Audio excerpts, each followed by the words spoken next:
Hey everyone! Welcome to the Fitness Formula, your go-to spot for all things health, wellness, and body transformation. Whether you're working toward shedding a few extra pounds, getting leaner, or just feeling more confident in your own skin, you're in the right place. Almost everyone knows sugar isn't great for you. And yet, most of us still feel that twinge of guilt when reaching for sweets or soda, and for good reason. But it wasn't always like this. Back in the day, sugar was marketed as a quick energy booster, even a weight loss tool. Part 1: Why sugar is so hard to quit. These days, we know better. With a mountain of research exposing the health risks, and the sugar industry's shady history, more people than ever are rethinking their sugar habits. But here's the thing, knowing sugar is bad doesn't help you quit. And most videos just tell you why it's harmful, not how to break free. So in this episode of the Fitness Formula, I'll walk you through how to actually quit sugar, why it's so addictive, and the 5 hidden forces working against you, plus how to overcome them. Part 2: The brain and sugar addiction. First, let's talk about your brain. Sugar hijacks your reward system. It hits your dopamine receptors like a drug, making you feel good temporarily, but over time, you need more to feel the same buzz.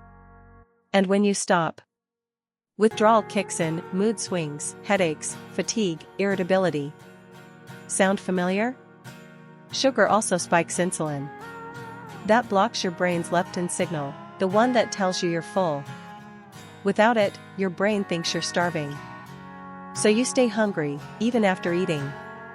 Ever slam a soda before lunch and feel full? Yeah, me neither. Part 3: The cycle, and how to break it. Your body interprets sugar-induced hunger as starvation. That makes it slow your metabolism, store fat, and keep you sluggish. But here's the good news. Quitting cold turkey can reset your brain and hormones in as little as 1 to 2 weeks. And here's what helped me the most. Remember, cutting sugar doesn't mean cutting happiness. Just like nicotine tricks smokers into thinking they enjoy smoking, sugar tricks you into thinking it's making you happy.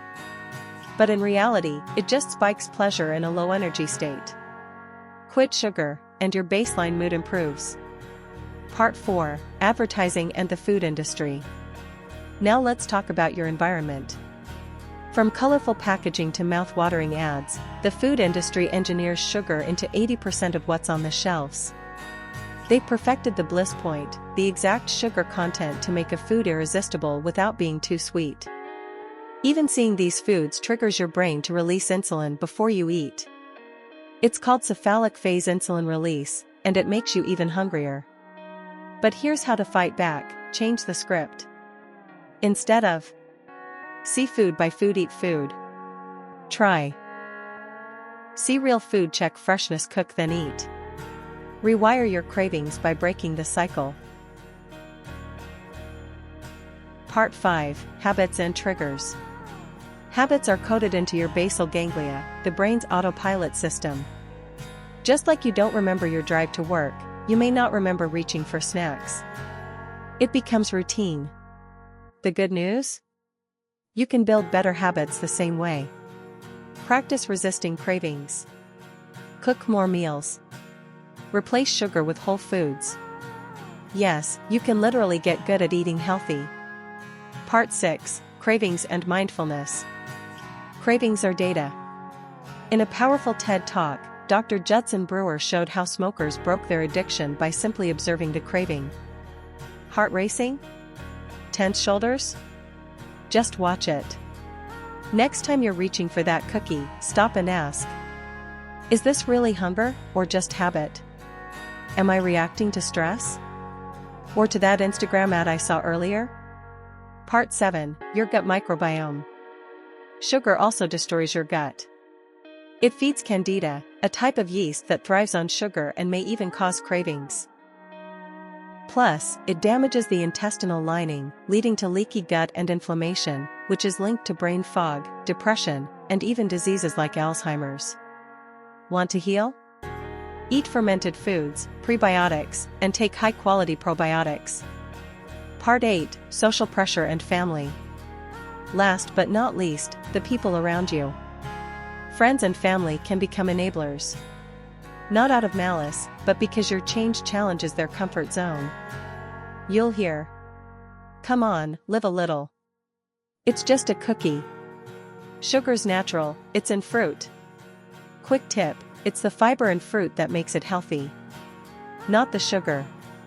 The antidote? Educate yourself. The more you read and understand what sugar does to your body, the stronger your will becomes. Final thought, it's not about low carb versus high carb. Paleo works. Vegan works. Mediterranean, keto, Japanese, they all can work. The common denominator? They all reduce processed food and added sugars. That's the real battle. Not carbs versus fat, but whole foods versus refined junk. If you found this helpful, smash that like button, share this with a friend who needs it, and most importantly, subscribe to the Fitness Formula for more science-backed health, fitness, and body transformation tips. Thanks for watching, and until next time, stay strong, stay healthy, and keep showing up for yourself.